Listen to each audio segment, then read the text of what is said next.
کیا مہندی لگانا سنت ہے؟ عورت کے لیے مہندی لگانا سنت ہے۔ سنت میں مانا کہ نبی صلی اللہ علیہ وسلم نے ایک روایت میں اس کی ترغیب دی ہے خواتین کو مہندی لگانے کی۔ بسم اللہ الرحمن الرحیم۔ کون والی مہندی لگا کر نماز کا حکم؟ کیا کون والی مہندی لگانے سے نماز ہو جاتی ہے؟ محمد انس انڈیا سے۔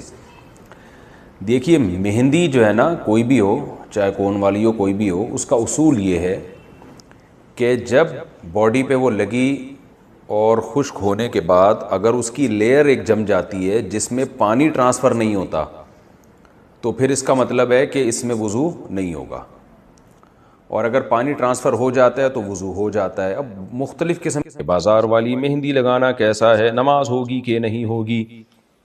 دیکھیں وہ مہندی جو اوریجنل ہوتی ہے نا، جو درخت کے پتوں سے، اس میں تو بلا کراہت نماز ہو جائے گی، پانی چلا جاتا ہے اس میں۔ لیکن جو کیمیکل والی مہندی ہے، بعض مہندیوں میں پانی جاتا ہے وضو کا، بعض میں نہیں جاتا۔ تو اب آپ یہ خود تجربہ کر لیں کہ کسی ایک کاغذ پہ کیمیکل والی مہندی لگائیں، جب مہندی سوکھ جائے تو مہندی ہٹا دیں، اس کا کلر آ جائے گا، پھر اس کاغذ پہ آپ پانی کا قطرہ ٹپکائیں۔ اگر وہ پانی کا قطرہ جذب ہو کے دوسری طرف چلا جاتا ہے تو اٹ مینز پانی جا رہا ہے، اور اگر وہ پانی کا قطرہ ٹرانسفر نہیں ہوتا تو اس کا مطلب بھائی یہ اس نے ایسی تہ چڑھا دی ہے اسکن کے اوپر کہ یہاں پانی نہیں جاتا، تو پھر پانی نہیں جاتا تو وضو بھی نہیں ہوگا، وضو بھی نہیں ہوگا تو نماز بھی نہیں ہوگی، تو پھر وہ مہندی کا استعمال بھی جائز نہیں ہوگا کیونکہ اس سے وضو نہیں ہو رہا آپ کا۔ کیا خواتین کا چوڑی پہننا فرض ہے؟ لڑکیوں کا چوڑی پہننا کیسا ہے، فرض یا مستحب؟ کیونکہ جماعت میں جو عورتیں آتی ہیں ان کا کہنا ہے کہ جو لڑکیاں چوڑی نہیں پہنتی ان کے ہاتھ کا کھانا پینا جائز نہیں۔ احمد صاحب ممبئی سے۔ دیکھو لڑکیوں کا چوڑیاں پہننا افضل ہے، بہتر ہے، کیونکہ شریعت یہ چاہتی ہے کہ عورت عورت بن کے رہے، مرد مرد بن کے رہے۔ تبھی نبی صلی اللہ علیہ وسلم نے مردوں کو عورتوں کی مشابہت سے، عورتوں کو مردوں کی مشابہت سے منع کیا۔ اور ایک خاتون کا ہاتھ آپ صلی اللہ علیہ وسلم نے دیکھا جس پہ مہندی نہیں تھی تو ان کو تنبیہ کیا آپ صلی اللہ علیہ وسلم نے۔ تو اس لیے علماء کہتے ہیں کہ عورت کے لیے عورت بن کے رہنا ہی بہتر ہے، تو اس لیے چوڑیاں افضل ہیں، بہتر ہے، لیکن فرض واجب بہرحال نہیں ہے، اور کوئی نہ پہنے تو کوئی واجب نہیں ہے۔ اور اس کے ہاتھ کا یہ کھانا نہ کھانا یہ بھی غلط ہے، کھانا بھی کھا سکتے ہیں اس کے ہاتھ کا، کوئی حرج نہیں۔ خاندان میں نظروں کی حفاظت کا کیا حکم ہے؟ ہمارے ہاں جب مہمان آتے ہیں یا ہم کہیں جاتے ہیں تو نامحرم خواتین بے پردہ ہوتی ہیں، وہ سامنے آ کر بیٹھ جاتی ہیں، والدین اصرار کرتے ہیں کہ ان سے ملاقات کرو، اگر ہم مسکرا کر بات نہ کریں یا بے تکلف ہو کر بات نہ کریں اور نظر کی حفاظت کریں تو اسے بد اخلاقی سمجھا جاتا ہے اور رشتہ داروں کے ناراض ہونے کا خدشہ ہوتا ہے۔ ایسے میں ہم گناہ سے کیسے بچیں؟ حارث صاحب۔ دیکھیں رشتہ داروں میں جو جوان لڑکیاں اگر آپ سے پردہ نہیں کرتی تو وہ گناہ گار ہوں گی۔ پردہ کرنا عورت پہ فرض ہے، مرد پہ نہیں۔ آپ اپنی خالہ سے، پھوپھی سے، رشتہ داروں سے ملنے کے لیے جاتے ہیں تو اگر ان کی بیٹیاں ہیں، کزنیں ہیں یا اور رشتہ دار خواتین آپ کے سامنے آ کے بیٹھ جاتی ہیں تو یہ ان کو شریعت گناہ گار کر رہی ہے۔ آپ نے کام کیا کرنا ہے، آپ نے ہنسی مذاق بے تکلف ہو کے نہیں کرنا ان کے ساتھ، اور جتنا آسانی سے آپ کے لیے ممکن ہو نظر کی حفاظت کرنی ہے، لیکن آپ نے یہ نہیں کرنا کہ اب آپ اس چکر میں بیٹھ گئے کہ جی اب لڑکیوں کی محفل لگی ہوئی ہے تو چلو اس کو اور تول دو۔ آپ گئے تھے اپنی خالہ سے ملنے تو فوکس انہی کو کریں آپ، پھر بھی وہ آ کے بیٹھ جاتی ہیں تو ظاہر ہے وہ تو ان کی غلطی ہے نا، وہ آپ کی غلطی نہیں ہے۔ پردہ عورت پہ فرض ہے، مرد پہ نہیں فرض ہے۔ مرد پہ یہ ہے کہ خام میں لڑکیوں میں گھسنے کی، جیسے وہ ہم بچپن میں ہوتا ہے نا لڑکیوں میں لڑکا گھوں کھاتا۔ اب پہلے ہمارے زمانے میں بچپن میں تو ایسا ہی ہوتا تھا کہ وہ لڑکیوں کا شادی بیاہ میں تمبو الگ ہوتا تھا، لڑکوں کا الگ ہوتا تھا، تو کوئی لڑکا ادھر سے گھس کے لڑکیوں میں گھستا تھا تو ہم تو مذاق اڑاتے تھے لڑکیوں میں لڑکا گھوں کھاتا۔ تو آپ خام میں لیڈیز ڈپارٹمنٹ میں کہیں زنانیاں بیٹھی ہوئی ہیں اس میں گھسنے کی کوشش نہ کریں، یہ مرد کے مردانگی کے بھی خلاف ہے اور یہ بہت ہی بیہودہ حرکت ہے۔ لیکن یہ کہ آپ عام محفل میں بیٹھے ہو، اس میں اگر آپ کی رشتہ دار خواتین آ کے بیٹھ جاتی ہیں تو آپ نہیں بیٹھے، بیٹھی تو وہ ہیں، تو آپ بس یہ احتیاط کریں کہ حتی الامکان نظر کی حفاظت کریں، اور کوئی ضرورت کی بات وہ پوچھ رہی ہیں تو آپ بتا بھی سکتے ہیں، اور پھر تھوڑا ریزرو رہیں آپ، عورت کو خود اندازہ ہو جاتا ہے یہ بندہ ریزرو ہے۔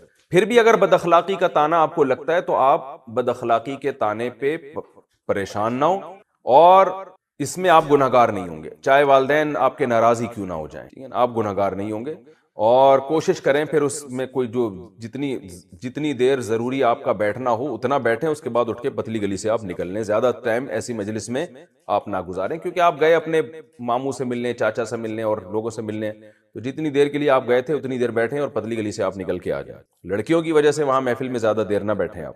کیا رنگین برقع پہن سکتے ہیں؟ آج کل خواتین مختلف رنگوں کے برقعے پہنتی ہیں، کیا مکمل حجاب کرتے ہوئے مختلف رنگوں والے برقعے استعمال کر سکتے ہیں؟ محمد اظہر صاحب مہاراشٹر سے پوچھتے ہیں. دیکھو، برقعے کا مقصد ہوتا ہے عورت اپنے آپ کو چھپائے، کیونکہ اللہ نے عورت کے جسم میں ایک اٹریکشن رکھی ہے، تو مرد اس کی طرف مائل ہوتے ہیں، اس سے فتنے کا اندیشہ ہوتا ہے. ایک ہی راستہ اللہ نے دیا ہے، نکاح کا، شادی کا، تو وہ تو آج کل مرد چھوڑ دیے، گرل فرینڈ کا رواج بڑھتا چلا جا رہا ہے. تو اس لیے اللہ نے عورت کو حکم دیا وہ اپنے آپ کو کسی چادر سے ڈھانپے. یدنین علیہن من جلابیبہن، مسلمان عورتوں کو حکم دیا گھر سے باہر نکلیں تو اپنے اوپر چادریں ڈالا کریں. وہ سلی ہوئی چادر کو برقع کہا جاتا ہے. اب چادر اتنی اٹریکشن ہو، اس میں اتنی چمک پٹیاں لگی ہوئی ہوں کہ وہ چادر ہی کی طرف لوگ مائل ہونا شروع ہو جائیں، تو یہ پردے کا جو مقصد تھا وہ تو حاصل نہ ہوا. ہم یہ نہیں کہہ رہے کہ کوئی میلی چادریں پہن لیں یا ایسی گندی سڑی ہوئی چادریں پہنے کہ مرد اس سے بدبو آنا شروع ہو جائے، ہم یہ نہیں کہہ رہے. لیکن اتنی اٹریکشن چادریں پہننا یا ایسے اٹریکٹیو برقعے پہننا کہ وہ اس برقعے ہی کی طرف لوگ مائل ہونا شروع ہو جائیں، یہ بہرحال اس کے مزاج کے خلاف ہے. تو اس لیے تھوڑی بہت اگر کسی نے برقعے میں زینت اختیار کی ہے، اس میں تو شاید اس کو ناجائز نہ کہا جائے، لیکن بہت زیادہ جو اٹریکٹیو قسم کے برقعے آ رہے ہیں، فٹنگ کے برقعے بھی آ رہے ہیں اب، تو یہ بہرحال غلط ہے، اس کی کسی صورت میں اجازت نہیں دی جا سکتی. عورت کون سے کپڑے نہیں پہن سکتی؟ کیا عورت قمیص کالر بنا سکتی ہے اور سفید رنگ کا لباس پہن سکتی ہے؟ کیونکہ ہم نے سنا ہے کہ اس سے مردوں کی مشابہت ہوتی ہے. بنت عبداللہ، بمبئی سے. دیکھیں، عورت کے لیے لباس میں 3 شرطوں کا ہونا ضروری ہے. نمبر 1، لباس نے پورے جسم کو، بلکہ 4 شرطیں. نمبر 1، لباس نے پورے جسم کو ڈھانپا ہوا ہو. نمبر 2، لباس اتنا چست نہ ہو کہ جسم کے اعضاء کا ابھار بالکل واضح نظر آتا ہو. نمبر 3، لباس اتنا باریک نہ ہو کہ اس سے اسکن یعنی کھال نظر آتی ہو. نمبر 4، ایسا لباس نہ ہو جس میں مردوں کی مشابہت ہو. اب یہ جو کہا ہے کہ سفید کلر یا کالر پہننا، تو کالر یا سفید کلر کی بات نہیں ہے. بعض سفید کلر ہوتے ہیں لیکن وہ عورتیں ہی پہنتی ہیں، وہ مرد نہیں والے، یعنی ایسا ڈیزائن ہوتا ہے اس سفید کلر کا کہ وہ اس میں مردوں کی مشابہت نہیں ہوتی. اب کوئی خاتون سفید کلر کی، اگر ایک مثال دے رہا ہوں، ساڑی پہن لیں تو مردوں سے مشابہت تھوڑی ہے، کیونکہ مرد سفید کلر پہنتے ہیں مگر ساڑیاں تو نہیں پہنتے نا. ویسے تو آج کل یہ جب سے ہومو سیکسولیٹی رائج ہو رہی ہے، کچھ بغیرت قسم کے مرد ہیں جو ساڑیاں پہن کے اور چوڑیاں پہن کے بھی گھوم رہے ہیں، تو بغیرتوں کے علاوہ کی بات کر رہا ہوں میں. تو نارملی سفید کپڑا عورتیں بھی پہنتی ہیں، عبایا ہوتی ہیں بعض سفید کلر کی، تو اس میں کوئی مردوں سے مشابہت نہیں. اب مردوں سے مشابہت کس لباس میں ہے، وہ ہر قوم کا کلچر الگ ہے، تو یہ خود فیصلہ کریں. اس کا آسان طریقہ یہ، کوئی بھی ایسا ڈریس پہنے جو دیکھنے میں فوراً لگ رہا ہو کہ بھئی یہ تو مرد پہنتے ہیں، تو وہ عرف فیصلہ کرے گا. اب ہر جگہ کا عرف الگ ہے، تو میں کوئی ایک جنرلی فتویٰ نہیں دے سکتا کہ یہ والا ڈریس پہنے یہ نہ پہنے. تو وہاں کا عرف دیکھ لیں کیا عرف چل رہا ہے، تو اسی حساب سے فیصلہ کریں. بمبئی میں کیا چل رہا ہے مارکیٹ میں، یہ کیونکہ بنت عبداللہ نے بمبئی سے پوچھا ہے، تو بمبئی کی مارکیٹ میں کیا چل رہا ہے بھئی، آپ وہاں بمبئی کی مارکیٹ میں دیکھ لیں کہ کون سے کپڑے ایسے ہیں جن کو پہننے سے مردوں کی مشابہت ہوتی ہے، کون سے کہ نہیں ہوتی. عورتوں کے لیے تو اور خطرناک ہے. رسول اللہ صلی اللہ علیہ وسلم نے فرمایا، قیامت کے دن قیامت کے قریب ایسی عورتیں ہوں گی، صنفان لم ارہما، 2 صنفیں، 2 قسمیں جہنمیوں کی ایسی ہیں جو میں نے نہیں دیکھی، کیونکہ وہ میرے زمانے میں پیدا ہوئی نہیں ہیں. ان میں ایک ظالم حکمران اور ایک دوسرے. فرمائے وہ عورتیں کاسیاتن عاریاتن، جو لباس پہننے کے باوجود ننگی شمار ہوں گی قیامت میں. کیوں؟ لباس ہوگا یا تو اتنا باریک لباس ہوگا کہ جسم کی کھال نظر آتی ہوگی، یا اتنا چست لباس ہوگا کہ جسم کے ابھار وہ ظاہر ہوتے ہوں گے. اس آج فٹنگ کے کپڑے اتنا رواج ہے، فٹنگ، اپنی کوئی فٹنگ ہے نہیں لیکن کپڑوں کی ایسی فٹنگ. وہ ایک واقعہ نا مشہور، ایک عورت دکان پہ گئی، وہ پٹھان بھائی سے کہتی ہے ذرا باریک وہ شلوار کا کپڑا دے دیں. اس نے شلوار کا کپڑا دے دیا، تو اس نے کہا اس سے تھوڑا سا ہلکا دیجئے، تو اس نے اور تھوڑا ہلکا دے دیا. اس نے کہا اور ہلکا، تو اس نے کہا محترمہ اسی میں سب نظر آ جائے گا، اس سے ہلکے کی ضرورت نہیں. یہ مذاق نہیں کر رہا. آج کل خواتین کا مزاج اسی قسم کا بن گیا ہے، اپنے جسم کی نمائش کرنا چاہتی ہیں کہ اتنا کھلے کھلے گلے ہوں، بس نہیں چل رہا ان کا کس طرح کپڑے مختصر ہوں اور اپنے جسم کی بس نہیں چل رہا یہ جسم کی دکھائیں کس طریقے سے ہم۔ اس سے سب سے بڑا عذاب دنیا میں عورت پہ آتا ہے، اس کے دل کا سکون برباد ہوتا ہے، دل کا سکون۔ ڈھانپ لے پورے جسم کو، کیا میرا جسم دنیا کو دکھانے کے لیے نہیں ہے میرا جسم دنیا کو دکھانے کے لیے۔ زینت کی اللہ نے عورت کو اجازت دی ہے تو کپڑے پہنی اچھے خوبصورت لباس پہنے، میک اپ کی بھی اجازت ہے شریعت میں، کوئی پابندی نہیں ہے۔ زیور تو عورت کے لیے تو زیور کی ترغیب ہے، زیور پہنے، سونے کا پہنے، چاندی کا پہنے، آرٹیفیشل پہنے جیسا آپ کو، لیکن جسم کیوں دکھا رہی ہیں لوگوں کو؟ تو اللہ کے نبی نے فرمایا وہ جہنمی عورتیں جو قیامت کے قریب پیدا ہوں گی میرے زمانے میں نہیں ہے، کافروں میں بھی نہیں تھیں ایسی عورتیں اس وقت۔ ان میں ایک کیا کہ ان کے جسم اتنا لباس ایسا ہوگا کہ لباس پہننے کے باوجود برہنہ عورتوں میں ان کا شمار ہوگا۔ دوسرا فرمایا کہ ان کے سر کے مانگ اونٹ کے کوہان کی طرح ہوگی، یعنی بال سامنے سے اٹھے ہوئے ہوں گے۔ فیشنیبل بال کیسے ہوتے ہیں؟ سامنے سے اٹھا کے رکھے ہوئے ہوتے ہیں۔ عورت کے لیے جوڑا پیچھے بنانا تو جائز ہے گردن کی طرف، سامنے سے بالوں کو اٹھانا جائز نہیں۔ عورت کے لیے سامنے سے بالوں کا ایک ہی سٹائل ہے، یا تو سارے بال پیچھے لے جائیں یا درمیان کی مانگ نکال کے سارے بال پیچھے لے جائیں، بس یہی۔ اسی میں زینت ہے، اسی میں زینت۔ سفید ہو گئے ہیں بال تو مہندی لگا لیں، ڈارک براؤن مہندی لگا لیں، ٹھیک ہے نا، بس یہی عورت کی زینت۔ اس کو گھما کے اسٹائل میں کبھی یہاں سے گھمانا، جیسے اداکاروں اور وہ ایکٹروں کو دیکھ کے، یہ تو جہنم کا ایندھن ہے میرے بھائی، یہ اداکار اور فلمی یہ جہنم کا ایندھن ہے۔ ان کو دیکھ کے جو ہے خود بھی جہنم میں جانا، ان کے راستے پہ چلنا، اگر یہ توبہ کے بغیر مر گئے تو یہ تو جہنم کا ایندھن ہے۔ میں اللہ نے یہاں یہ بھی حکم دیا یغضوا من ابصارہم، اے ایمان والو اپنی نظروں کو جھکایا کرو، عورتوں کو تاک کے مت دیکھا کرو۔ جو دیکھنے کی ہے تمہاری بیوی ہے، اس کو دیکھنے کا تمہیں ٹائم نہیں مل رہا، اور ساری دنیا کی انٹیوں کو تم نے دوست بنائے گا اپنا۔ اور اللہ نے عورتوں کو بھی حکم دیا کہ اپنی نظروں کی حفاظت کرے، ضرورت کے وقت دیکھنا جائز ہے، جہاں ذرہ برابر بھی شہوت کا فتنے کا اندیشہ ہو وہاں بالکل حرام ہے۔ اور ان آیتوں میں اللہ تعالیٰ نے مسلمان عورتوں کو پردے کا حکم دیا، یہ بہت امپورٹنٹ آیت ہے، بس یہ کہہ کے میں بیان ختم کرتا ہوں۔ اللہ نے فرمایا کہ عورت اپنی زینت ظاہر نہیں کر سکتی سوائے اپنے شوہر کے، او آبائہن، اور اپنے باپ دادا کے، او آبائی بعولتہن، اپنے شوہروں کے باپ دادا یعنی جو سسر کہتے ہیں وہ بھی محرم ہیں، اور ابنائہن، اپنے بیٹے، ابنائی بعولتہن، اپنے شوہر کے بیٹے جو ستیلا بیٹا کہلاتے ہیں وہ بھی محرم ہیں، اپنے بھائی، بنی اخوانہن، بھائیوں کے بیٹے جن کو بھتیجا کہا جاتا ہے، بنی اخواتہن، بہنوں کے بیٹے جن کو بھانجا کہا جاتا ہے، یہ ہے محرم رشتے۔ ان کے علاوہ عورت کسی کے سامنے نہیں آ سکتی۔ دیور بھی داخل ہے اس میں، چچا زاد بھائی بھی داخل ہے، خالہ زاد بھائی بھی داخل ہے، پھوپھی زاد بھائی بھی داخل ہے۔ آج ہمارے گھروں میں کزنوں سے پردہ ختم ہو گیا، عجیب بیہودہ ماحول ہے گھروں کا، اتنی وحشت ہوتی ہے، کبھی دیکھنا ہوتا ہے تو کیسے رہتے ہو یار تم، کزنوں کے ساتھ ڈانس کر رہی ہیں، پتہ نہیں کیا کیسا گندا ماحول بنا دی۔ کبھی ان گھروں میں جا کے دیکھو جہاں پردے کا ماحول ہے، تمہیں اتنا سکون ملے گا، اتنی پاک دامن زندگی ہے، نہ مرد کو عورت پہ شبہات ہوتے ہیں، نہ عورت کو اپنے شوہر پہ شک ہوتا ہے۔ اس کو پتا ہے بھائی اس کی کزنیں اس کے سامنے نہیں آتی، میری بہنیں اس کے سامنے نہیں آتی۔ سالی اور بہنوئی کا بھی آپس میں کیا ہے؟ پردہ ہے۔ ہم کوئی غیر مسلم تھوڑی ہیں جو براڈ مائنڈیڈ ہے بھائی، یہ پردہ ہے۔ بھابھی کا آپ سے پردہ ہے۔ ہم جوائنٹ فیملی میں رہا کرتے تھے، الحمدللہ ہم 4 بھائی اور سب کی زوجات سب اکٹھے رہے ہیں، لیکن الحمدللہ یہ میں اس لیے بیان کر رہا ہوں، لوگ کہتے ہیں ایک فیملی میں رہ کے بھابیاں دیوروں سے پردہ نہیں کر سکتی، تو ہمارے ہاں تو ہوا ہے بھائی، کئی سال تک ہم اکٹھے رہے ہیں، سب پردہ ہوتا تھا ہمارے گھروں میں۔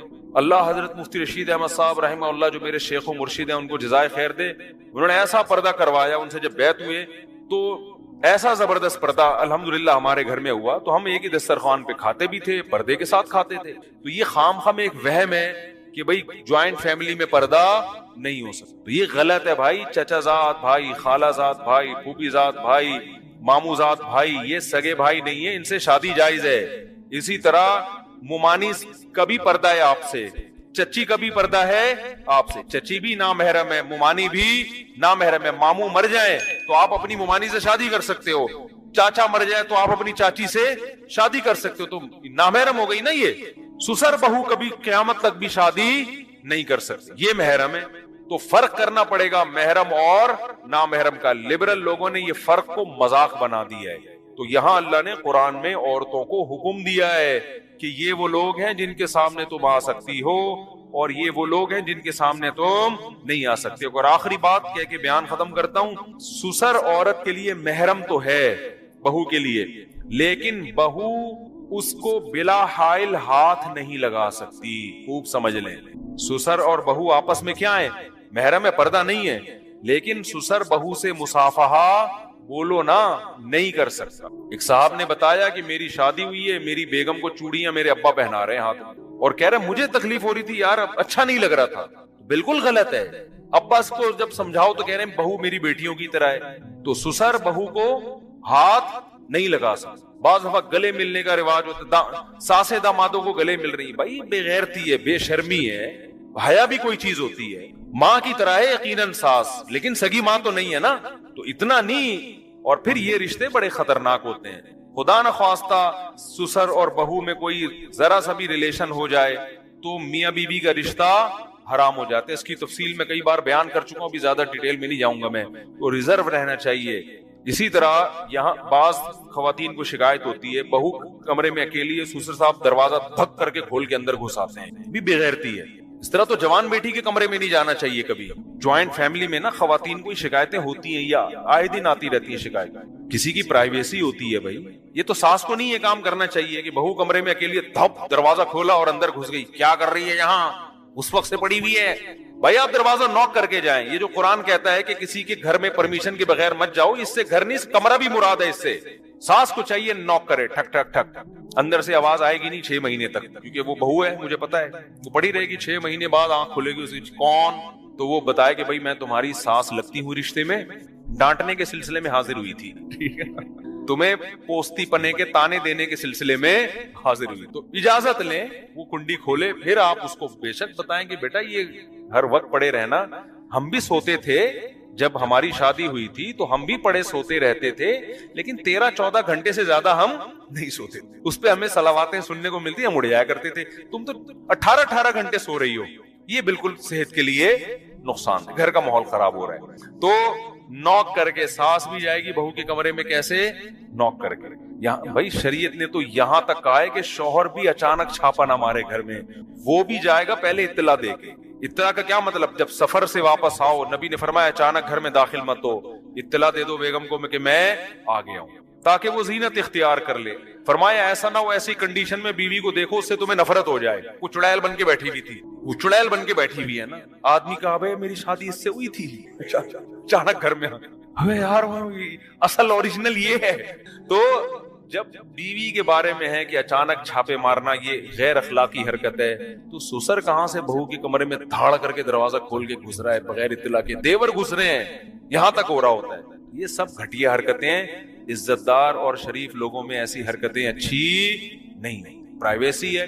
اسی طرح بات سے بات نکلی ہے، بہو کے پاس کوئی ایسی الماری ہونی چاہیے جس کی چابی اس کے پاس ہو، اس کی پرمیشن کے بغیر کوئی اس میں گھسنے کی کوشش نہ کرے۔ بعض گھروں میں سسرال کا اتنا دباؤ ہوتا ہے لڑکی کے اوپر کہ بہو کی اپنی کوئی پرائیویسی ہوتی ہی نہیں، اپنا سونا، اپنی چیزیں رکھی ہوئی ہیں، کوئی ہے ہی نہیں الماری۔ کہتے ہیں بھائی سب ایسا نہیں ہوتا، بھائی ہر آدمی کی ایک پرائیویسی ہوتی ہے۔ ہم جب مدرسے میں پڑھتے تھے، جو ہمارے جو گاؤں اور دیہات کے بچے ہیں نا، وہ نیچے سرسوں کا تیل اور کنگھی اور سرمے نیچے چھپائے ہوئے ہوتے تھے، انہوں نے جیسے ہی استاذ آتے تھے وہ ڈیسک کے نیچے چھپا دیے نا، کنگھیاں ونگیاں سارے، سرمے بہت لگاتے ہیں نا گاؤں دیہاتوں کے لوگ، اور سرسوں کے تیل پہلے زمانے میں اتنا سرسوں کا تیل لوگ لگاتے تھے، بچے لے کے اس کے سر سے اپنے سر پہ لگا رہے ہوتے۔ تو جیسے ہی ہمارے استاذ جاتے تھے نا، وہ نیچے سے سرسوں کا تیل نکل رہا ہے، سر پہ مالش ہو رہی ہے، کنگھے ونگے ہو رہے ہیں، شیشے ویشے سے اپنے آپ کو سیٹ کر رہے ہیں، جیسے ہی استاذ ایک دم چھپڑ میں نیچے چھپا دیا۔ تو ہر آدمی کی کوئی پرائیویسی ہوتی ہے نا، تو اس طرح بہوؤں کی بھی ہوتی ہے، تو اس کا بھی کوئی کمرہ ہو، اس کا بھی کوئی لاکر ہو جہاں شوہر کو بھی گھسنے کی اجازت نہ ہو سکتا ہے، اس نے کوئی وصیت نامہ اس میں لکھ کے رکھا ہو جو میاں کو نہیں بتانا چاہتی ابھی۔ تو یہ سورہ نور کا تھوڑا سا میں نے آپ کے سامنے خاکہ پیش کیا ہے، جس میں زنا کو ناپسند کیا گیا، پردے کے حکام دیے گئے، پرائیویسی میں دخل اندازی کو